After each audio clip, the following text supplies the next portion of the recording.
Hello friends, मेरा नाम है Shahid Ansari and welcome back to my channel.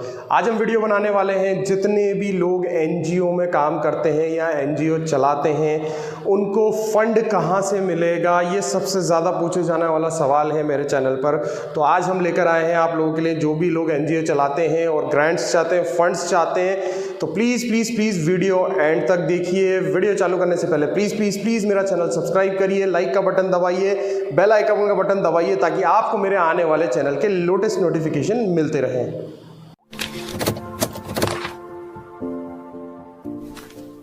So friends, आज का वीडियो के हमारे दो पार्ट होने वाले हैं। आज हमारा फर्स्ट पार्ट रिलीज होगा। फर्स्ट पार्ट में हम आपको नोटिस के बारे में बताएंगे कि किस तरीके से गवर्नमेंट ऑफ इंडिया का नोटिस आया है और किस रिगार्डिंग आया है। सेकंड पार्ट में हम पूरा डिस्कस करेंगे कि किस तरीके से इसका प्रपोजल लगाना है। तो इस वीडियो के दो पार्ट होने वाले हैं। आज हम पहला पार्ट चालू करते हैं। तो आप देख सकते हैं स्क्रीन पर जो नोटिफिकेशन आया है वो government of India, ministry of tribal affairs, NGO division. ये प्रोजेक्ट जो निकला हुआ है वो एनजीओज के लिए निकला हुआ है और वॉलंटरी ऑर्गेनाइजेशन के लिए निकला हुआ है। जितनी भी नॉन गवर्नमेंट ऑर्गेनाइजेशंस हैं जो वेलफेयर के लिए काम करती हैं उनके लिए ये बहुत ही महत्वपूर्ण वीडियो है।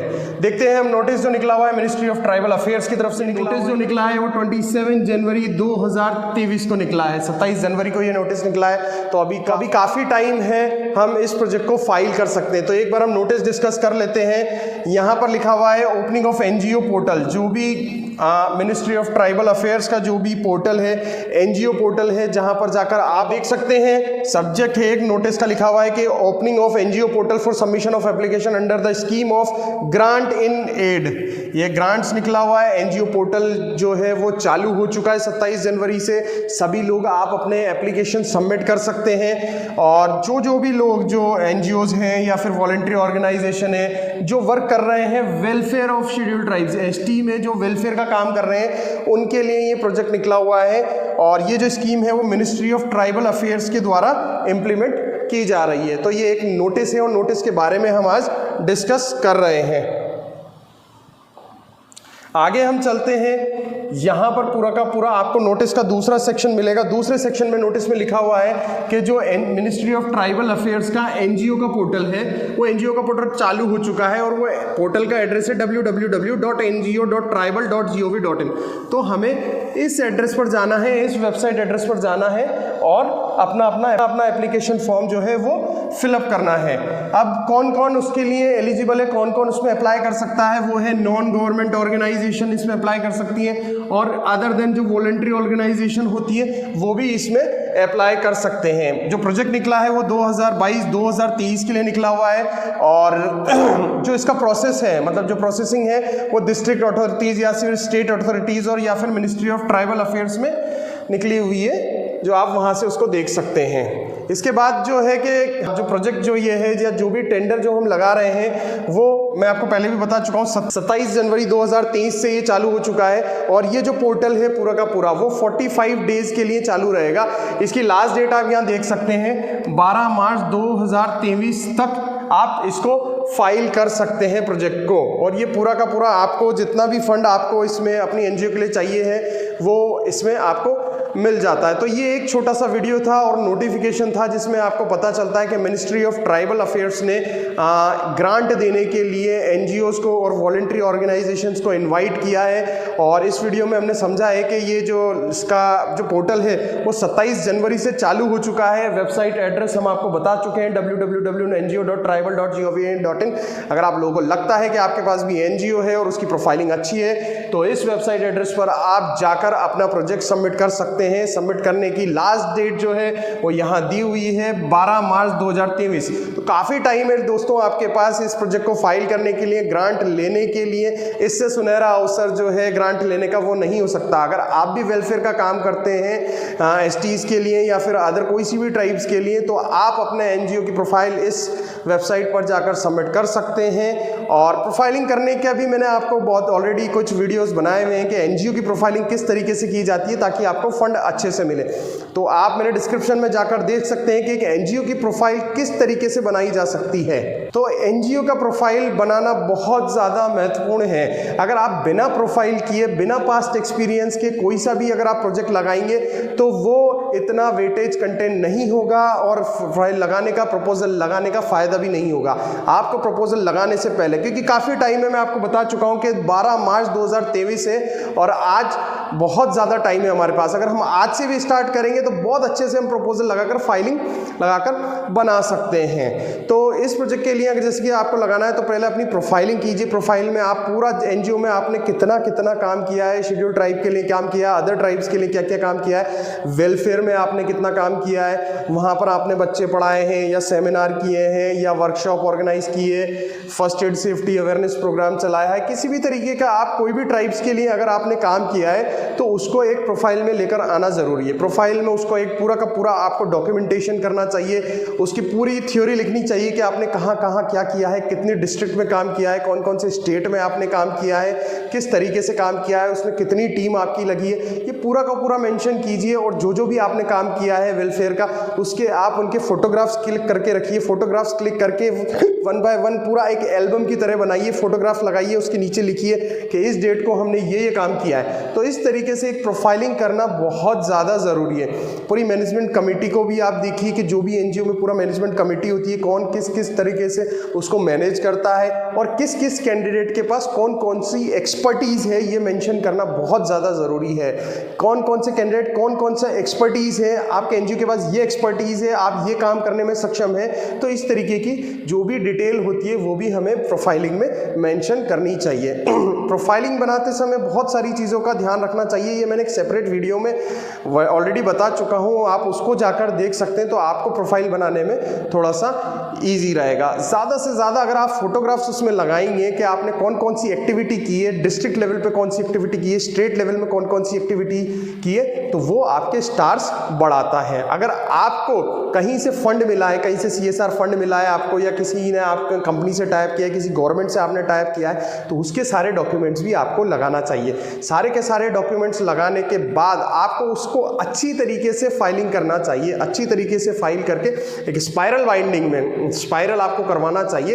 एक कॉपी आपके पास मेंटेन रखना चाहिए और एक कॉपी आपको गवर्नमेंट के पास भेजना चाहिए।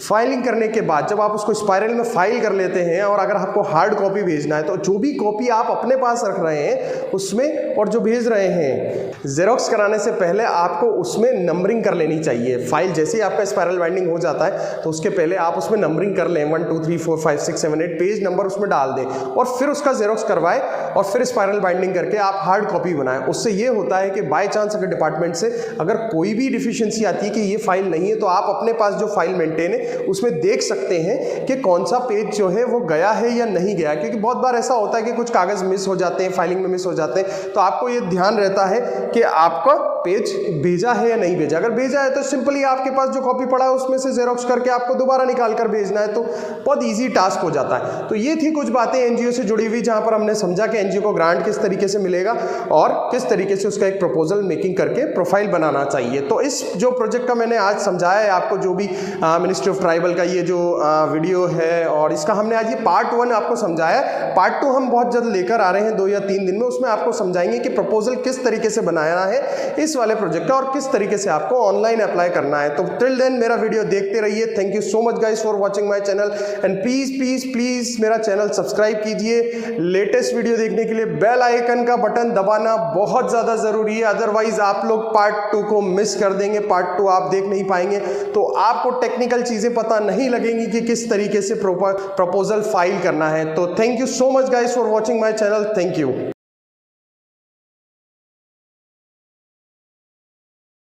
हेलो फ्रेंड्स, मेरा नाम है Shahid Ansari and welcome back to my channel. आज हम बात करने वाले हैं कि एनजीओ को फंड कैसे मिलेगा। ये प्रीवियस वीडियो था। इसके अलावा मैंने आपको बोला था कि हम इस वीडियो का सेकंड पार्ट बनाएंगे। तो लीजिए, आज हम सब आपके सामने हाजिर हैं सेकंड वीडियो लेकर, यानी एनजीओ को फंड कैसे मिलेगा पार्ट 2। पार्ट 1 में हमने समझा था कि किस तरीके का नोटिस गवर्नमेंट ने निकाला है और आपको क्या करना चाहिए, कौन से लिंक पे अप्लाई करना है, कहाँ आपको फाइल करना है।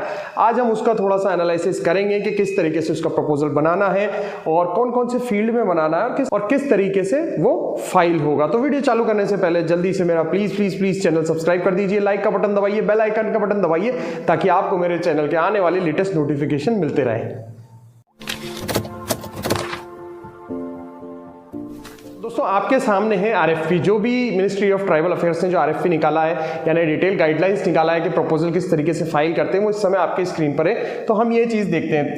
तो आप यहाँ पर देख सकते हैं कि ये पूरी की पूरी गाइडलाइन है। यहाँ पर लिखा हुआ है grant in aid to voluntary organisation working for the welfare of the scheduled tribes. उन लोगों के लिए हैं जो ये वेलफेयर के लिए शेड्यूल्ड ट्राइब्स में काम कर रहे हैं। आगे चलते हैं हम थोड़ा सा, इसमें पूरा का पूरा एक इंडेक्स दिया हुआ है। यहाँ पर इंडेक्स में आप देख सकते हैं background, objective and scope of the scheme, funding pattern, eligibility condition, online grant management tracking, ये बहुत सारा पूरा का पूरा है। हम इस जो भी पूरी गाइडलाइन है इसमें जो मेन टॉपिक है वही चीज़ कवर करने वाले हैं, और सारा का सारा हम लोग नहीं पढ़ते क्योंकि बहुत सारा इसमें ज्ञान भी होता है कि कब कौन सा डाटा है, कहाँ से डाटा लिया है, कैसे लिया है, इसकी ज़रूरत क्या है, तो वो बहुत सारा ज्ञान होता है इसमें। तो वो हम लोग इतनी ज़्यादा इसको डिटेल में नहीं जाएंगे। जो मेन पेजेस हैं, जो मेन चेक पॉइंट्स है, जो हमें प्रपोजल फाइल करते ध्यान में रखना चाहिए, वो हम लोग इस वीडियो में आज कवर करने वाले हैं। तो वीडियो बहुत अच्छा होने वाला है, आपको वीडियो एंड तक देखना है पूरा कि किस तरीके से पूरा प्रपोजल फाइल होगा। तो आगे बढ़ते हैं हम थोड़ा सा, इसमें पूरा गाइडलाइन में हम देखते हैं। इनिशियल लेवल पर आपको यहाँ पर बैकग्राउंड दिखेगा। बैकग्राउंड में बताया हुआ है कि टोटल पॉपुलेशन जो है इंडिया की वो 8.6% है, और वो उन्होंने डाटा सेंसस 2011 से लिया हुआ है। और आगे आप इसको पढ़ सकते हैं जस्ट फॉर नॉलेज, अगर आप पढ़ना चाहें इसको तो पढ़ सकते हैं, है ना। For the sake of proposal ये चीज़ें इंपॉर्टेंट नहीं है। आगे हम लोग चलते हैं। तो आगे जो है वो यहाँ पर बताया हुआ है। इंपॉर्टेंट चीज मैं आपको बता देता हूँ कि सेक्टर वाइज आप किस सेक्टर में ये काम करना चाहते हैं या किस सेक्टर में आप ग्रांट लेना चाहते हैं, वो यहाँ पर दिया हुआ है। और ये 3 से 4 तरीके के हैं, हम लोग देख लेते हैं एक बार। सबसे पहला जो है वो एजुकेशन का है। अगर हम एजुकेशन बेस पर अगर हम देखना चाहते हैं तो ये कैटेगरी ऑफ प्रोजेक्ट्स है। 3 तरीके के इन्होंने बेसिकली जो है प्रोजेक्ट्स बताए, प्रोजेक्ट की कैटेगरी बताइए। तो फर्स्ट कैटेगरी जो है वो है एजुकेशन में running and maintenance of non residential residential schools और हॉस्टल, या तो आप उनको चला सकते हैं या उनके मेंटेनेंस के लिए आप फंड ले सकते हैं, या तो नॉन रेजिडेंशियल स्कूल या रेजिडेंशियल स्कूल्स या फिर हॉस्टल। ऐसे हॉस्टल या ऐसे स्कूल्स जो सिर्फ एसटी के लिए चलते हैं, उन लोगों के लिए आप ये वाला प्रोजेक्ट जो है वो लगा सकते हैं। दूसरा है स्पॉन्सरिंग ट्राइबल गर्ल्स, यानी ट्राइबल गर्ल्स को आप स्पॉन्सर कर सकते हैं। कौन कौन से रीजन की? नॉर्थ ईस्टर्न स्टेट्स में, जैसे आसाम, मेघालय, मिजोरम, मणिपुर, नागालैंड, त्रिपुरा, अरुणाचल प्रदेश, सिक्किम, अंडमान एंड निकोबार आइलैंड्स, लक्षद्वीप, ये सारे के सारे के आप क्या कर सकते हैं, इनको स्पॉन्सर कर सकते हैं, जो भी ट्राइबल में रहने वाली गर्ल्स होती हैं। आगे हम देखें तो दूसरा जो हमारा है कैटेगरी प्रोजेक्ट की वो है हेल्थ। अगर आप हेल्थ सेक्टर में ये प्रोजेक्ट को एग्जीक्यूट करना चाहते हैं और फंड चाहते हैं तो आइए एक बार देखते हैं उसमें क्या लिखा हुआ है। तीसरा है running maintenance of hospital dispensary with 10 और मोर बेड्स। या तो आप हॉस्पिटल चलाना चाहते हो या हॉस्पिटल का आप मेंटेनेंस कराना चाहते हो या डिस्पेंसरी पे कराना चाहते हो, तो जो भी हॉस्पिटल होगा या डिस्पेंसरी होगी वो 10 से ज़्यादा बेड का होना चाहिए। तो उसके लिए भी आप ग्रांट ले सकते हैं इस मिनिस्ट्री से। इसके अलावा चौथा हमारा पॉइंट है मोबाइल डिस्पेंसरी का। अगर आप मोबाइल डिस्पेंसरी जो है वो चलाना चाहते हैं तो भी आप इसमें अप्लाई कर सकते हैं। तीसरी कैटेगरी है हमारी livelihood enhancement of livelihood and income generation opportunities through infrastructure support and capacity building in the sector like agriculture, fishery, dairy and animal husbandry, water conservation, organic natural farming. अगर आप residential centre चलाते हैं और कुछ training देते हैं तो आपके लिए थर्ड वाला पॉइंट है, जहां पर एक इनकम जनरेशन और अपॉर्चुनिटीज प्रोवाइड कराने वाली ट्रेनिंग दी जाएगी। और वो किस किस फील्ड में दी जाएगी? Agriculture, fishery, diary management, animal husbandry, water conservation, organic nature farming. तो हमारे पास बेसिकली जो है वो ये 3 कोस्ट कैटेगरी है, और इन 3 कोस्ट कैटेगरी में से आपको डिसाइड करना है कि आपको कौन सा प्रोजेक्ट लगाना है, कौन से कैटेगरी में बनाना है। ध्यान रखें जिस भी कैटेगरी में आप लगाएंगे उसका पास्ट एक्सपीरियंस आपके पास होना चाहिए और प्रपोजल में लगाने के लिए चीजें आपके पास होना चाहिए। जैसे कि सपोज करें एक एग्जांपल हम लोग ले लेते हैं, अगर आप मोबाइल डिस्पेंसरी में आप लगाना चाह रहे हैं तो आपको उसका अनुभव होना चाहिए कि आप मोबाइल डिस्पेंसरी किस तरीके से लगाएंगे। आपके पास कुछ सर्टिफिकेट्स या कुछ भी उसमें होना चाहिए कि आपने पहले भी ये किया हुआ है, पास्ट एक्सपीरियंस सर्टिफिकेट्स होना चाहिए कि भाई किसी कंपनी के साथ टाई अप होकर किया है, किस तरीके से आपने सेटअप किया है, कहीं से आपको ग्रांट मिली है, और ग्रांट मिली है तो उसके प्रूफ भी उसमें लगाने पड़ेंगे। तो इस तरीके से आप अपना जो है कैटेगरी जो है प्रोजेक्ट्स का वो आप डिसाइड कर सकते हैं। आगे बढ़ते हैं आगे हम देखते हैं एलिजिबिलिटी कंडीशंस हम लोग देख सकते हैं यहाँ पर कौन कौन एलिजिबल है, कौन कौन एलिजिबल नहीं है। सबसे पहला पॉइंट है तो एप्लीकेंट ऑर्गेनाइजेशन जो भी एनजीओ है वो रजिस्टर्ड होना चाहिए इस registration act 1860 state society registration public trust और institution either under statue or as a society registered under the societies registration act. तो इसमें जो है आपका जो भी एनजीओ है या वॉलंटरी ऑर्गेनाइजेशन है वो इस एक्ट में रजिस्टर्ड होना चाहिए। सेकंड एलिजिबिलिटी क्राइटेरिया है कि जो भी हमारा जो एप्लीकेंट ऑर्गेनाइजेशन है, जो भी आप जिससे ही फाइल कर रहे हैं, वो आपकी आईडी NGOdarpan.gov.in पर भी बनी होनी चाहिए। अगर किसी की नहीं है तो वो मेरे प्रीवियस वीडियो देख सकता है कि NGO दर्पण पर किस तरीके से फाइल करना होता है, किस तरीके से वहां पर रजिस्ट्रेशन होता है। उसके बाद हम देखते हैं कि organisation should have experience of at least 3 years in running activities similar size. तीसरा जो एलिजिबिलिटी है हमारे पास, तो उसमें यह है कि ऑर्गेनाइजेशन के पास 3 साल का एक्सपीरियंस होना चाहिए। जो भी प्रोजेक्ट कैटेगरी आप उठा रहे हो उस कैटेगरी में आपके पास एक्सपीरियंस होना चाहिए। नेक्स्ट पॉइंट है the organisation making engagement for seeking grants would be itself implement the project without passing the grants to any different entity. इसमें चौथा पॉइंट ये लिखा हुआ है कि आपको खुद ही फंड्स यूटिलाइज करने हैं, ये फंड्स किसी को ट्रांसफर नहीं करना है और प्रोजेक्ट भी खुद को ही आपको एग्जीक्यूट करना है। तो देखिए इस तरीके की जो चीजें हैं वो यहाँ पर एलिजिबिलिटी कंडीशंस में दी हुई हैं, तो आप इसको एक बार देख सकते हैं, पढ़ सकते हैं और सारी चीजें जो है वो समझ सकते हैं, इनको पेन डाउन कर सकते हैं। इसमें कुछ डॉक्यूमेंट्स भी लिखे हुए हैं कि भाई आपके पास आधार लिंक बैंक अकाउंट होना चाहिए, पैन टैन होना चाहिए आपके पास, आपकी जो ऑर्गेनाइजेशन है वो, ये सबसे इंपॉर्टेंट पॉइंट है कि जो आपकी रजिस्ट्रेशन जो संस्थान है वो 12 में आपकी रजिस्टर्ड होना चाहिए। ये एक एलिजिबिलिटी है जो सभी के पास नहीं होती है। जो लोग भी जिनके पास भी अपनी संस्था 12 में रजिस्टर्ड है तो वही लोग इसमें काम कर सकते हैं। तो इस तरीके की बहुत सारी चीज़ें हैं जो यहाँ पर लिखी हुई हैं और आगे चलते हैं, हम देखते हैं। तो ये कुछ एलिजिबिलिटी है जो आप इनको पढ़ सकते हैं। नेक्स्ट हमारे पास जो पेज है वो है online grant management and tracking system for NGO. उसके लिए मैं आपको जो प्रीवियस वीडियो जो एनजीओ का जो हमने बनाया था, नोटिस वाला आया था, उसमें भी साफ साफ बताया हुआ था कि आपको जो ये सारी चीज़ें करनी है वो इस पोर्टल पर करनी है। यहाँ पर वो इस पोर्टल से चलेगा जो ये यहाँ पर लिखा हुआ है www.ngo.tribal.gov.in। तो इस पोर्टल पर जाकर हम पूरा का पूरा एप्लीकेशन फाइल करेंगे, यहीं से हमें मैनेज करना है, यहीं से पूरा का पूरा हमें एग्जीक्यूट करना है। आगे चलते हैं हम थोड़ा सा इसी पेज पर।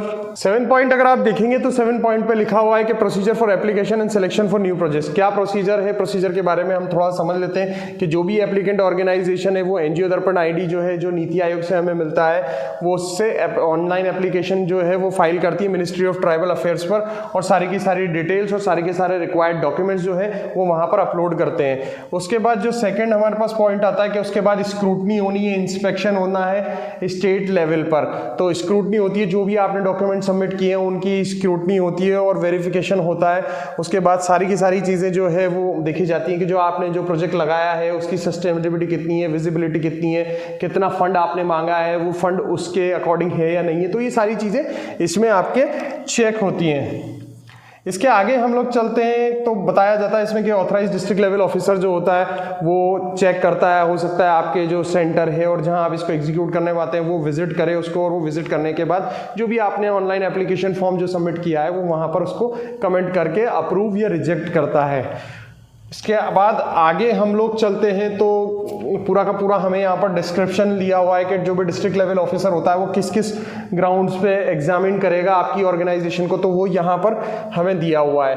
तो आप देखिए कि किस तरीके से है कि एप्लीकेशन कंप्लीट है या नहीं है सारे रिस्पेक्ट में, बजट एस्टिमेट कितना है, प्रोजेक्ट वाइज ऑडिटेड अकाउंट्स उनको चाहिए, एनुअल रिपोर्ट उनको चाहिए, list of staff, beneficiary details, सारी की सारी जो चीज़ें हैं, जो इंस्पेक्शन रिपोर्ट वो ड्यूली साइंड, रजिस्ट्रेशन सर्टिफिकेट, ये जो पूरी की पूरी लिस्ट आपको दी हुई है। तो आप एक तरीके से पहले से प्रिपेयर कर सकते हैं कि जो भी आपका डिस्ट्रिक्ट ऑफिसर तब आए तो उसके अकॉर्डिंग आप ये चीज़ें प्रिपेयर करके रख सकते हैं ताकि आपको दिक्कत ना आए और इंस्पेक्शन जो है और रिपोर्ट जो है वो ईजिली चली जाए। उसके बाद जब डिस्ट्रिक्ट से अप्रूव हो जाता है ये सारी चीज़ें, तो उसके बाद स्टेट कमेटी होती है, स्टेट कमेटी उसको वेरीफाई करती है सारी चीज़ों को। स्टेट कमेटी अगर वेरीफाई कर देती है तो उसके बाद स्क्रीनिंग होता है, स्क्रीनिंग जो होती है बेस्ड ऑन एलिजिबिलिटी क्राइटेरिया और वो सारी चीज़ें होती है। उसके बाद आपको मिनिस्ट्री से अप्रूवल मिल जाता है और इस तरीके से ये प्रोजेक्ट आगे बढ़ता है। तो अब हम आते हैं इस पेज पर जहां पर हमें एक पूरा फाइनेंशियल जो है प्लान यहां पर दिया हुआ है। देखिए आप लिखा हुआ है एजुकेशन सेक्टर। आपको याद है वीडियो के स्टार्टिंग में मैंने आपको बताया था कि 3 कैटेगरीज में जो है ये हमें प्रपोजल भर सकते हैं। पहला था एजुकेशन, दूसरा था हेल्थ, तीसरा था लाइवलीहुड। तो देखिए पहला जो है यहाँ पर वो एजुकेशन सेक्टर है। एजुकेशन सेक्टर में कैलकुलेशन बताया हुआ है 100 स्टूडेंट्स का आप किस तरीके से प्लान लगा सकते हैं। यहाँ पर सारी की सारी चीज़ें आपको दी हुई है, देख सकते हैं आप। जैसे नॉन रिकरिंग क्या क्या चीज़ें हैं वंस इन 5 ईयर में, जैसे कुकिंग वेसल आपने ले लिए, फर्नीचर आपने ले लिया, बेडिंग आपने ले लिया, लैब इक्विपमेंट्स आपने ले लिए, generator, solar based power supply आपने ले ली, कंप्यूटर आपने ले लिए, डिजिटल स्मार्ट कार्ड्स आपने ले ली, बायोमेट्रिक अटेंडेंस सिस्टम। तो इस तरीके का हमें यहाँ पर जो है एक फाइनेंशियल प्लान जो है प्रपोज करना रहता है। इसके बाद हम देखते हैं कि जो रिकरिंग ऑनोरियम है वो किस तरीके से होता है। अगर आपको हेडमास्टर ले रहे हैं तो ये पूरा का पूरा जो है एक फाइनेंशियल प्लान इन लोगों ने दिया हुआ है, तो आप इसको भी एज ए रेफरेंस लेकर अपना प्रपोजल बना सकते हैं। अब ये अलग अलग कैटेगरी में दिया हुआ है। ये हम जो कैटेगरी देख रहे हैं ये एजुकेशन बेस्ड है ना, एजुकेशन बेस्ड है। अब आप इसके थोड़ा सा और आगे चलेंगे तो आपको एजुकेशन बेस्ड में ऊपर रेजिडेंशियल स्कूल का था, ये नॉन रेजिडेंशियल स्कूल का आ गया। तो एक एक सारी चीज़ों के इन्होंने यहाँ पर प्लान दिए हुए हैं। हॉस्टल का कैलकुलेशन दिया हुआ है, भाई आप 100 स्टूडेंट्स का हॉस्टल के लिए क्या किस तरीके से आप ग्रांट ले सकते हैं, सारी चीज़ें। और आगे चलेंगे तो ये पूरा का पूरा इन्होंने पूरा चार्ट दिया हुआ है। इसी तरीके से आपको ये जो है ये एजुकेशन सेक्टर का है, एजुकेशन सेक्टर के आगे आपके दूसरे सेक्टर का भी ये जो पूरा का पूरा है वो मिल जाएगा। जैसे ये हेल्थ सेक्टर का अब आ गया है, हेल्थ सेक्टर का इन्होंने बता दिया। अगर आप कोई भी हॉस्पिटल का रनिंग या मेंटेनेंस का चाहते हैं या कोई भी डिस्पेंसरी मैनेजमेंट करना चाहते हैं, उसका मेंटेनेंस करना चाहते हैं, तो उसका भी देखो इन्होंने पूरा दिया हुआ है। तो ये सारी चीज़ें हैं जो आप इनका एक बार रेफरेंस ले सकते हैं। ये रेफरेंस लेकर आपको कुछ नहीं करना है, आपको सिर्फ अपना एप्लीकेशन फॉर्म फाइल करना है। और उसके लिए मैं आपको पहले ही बता चुका हूँ कि जो वेबसाइट है, पोर्टल है, www.ngo.tribal.gov.in पर आपको जाना है, वहाँ पर एप्लीकेशन फाइल करना है और इन सारी चीज़ों का आपको रेफरेंस लेना है। मैंने आपको बहुत सारी चीज़ें बताई है। आज आपको बताया कि अगर आप एलिजिबिलिटी अपनी चेक कर सकते हैं, आप अपना फाइनेंशियल चेक कर सकते हैं, कहाँ कहाँ कौन कौन से लेवल पर स्क्रूटनी होगी एप्लीकेशन की, वो चीज़ आप चेक कर सकते हैं। तो पहले से अगर इन चीज़ों की तैयारी करके रखेंगे तो ये आपके लिए भी अच्छा होता है, ग्रांट मिलने में ईजिली हो जाती है। आपने जो प्रोफाइल सबमिट की है वो सिलेक्शन थोड़ा सा आपके जो परसेंटेज होते हैं, चांसेस जो होते हैं प्रोजेक्ट मिलने के, वो बहुत ज़्यादा बढ़ जाते हैं। तो आप अगर इस गाइडलाइन को फॉलो करेंगे और चीज़ें अगर आप इसके अकॉर्डिंग चलेंगे तो डेफिनेटली अगर आपके पास अच्छी प्रोफाइल है, 12वीं में रजिस्ट्रेशन है और बहुत आपने काम किया हुआ है, ट्राइबल में आपने काम किया हुआ है और बहुत सारा एक्सपीरियंस है, तो डेफिनेटली आपको ईजिली प्रोजेक्ट मिल सकता है। But stick to this guideline. अगर इस गाइडलाइंस की अकॉर्डिंग चलेंगे आप तो आपको कहीं भी दिक्कत नहीं आएगी। तो ये था आज हमारा सेकेंड पार्ट का video. Till then please please please subscribe my channel, like का बटन दबाइए, सब्सक्राइब कीजिए, बेल आइकन का बटन दबाइए ताकि आपको मेरे चैनल के लेटेस्ट नोटिफिकेशन मिलते रहे। Thank you so much guys for watching my channel.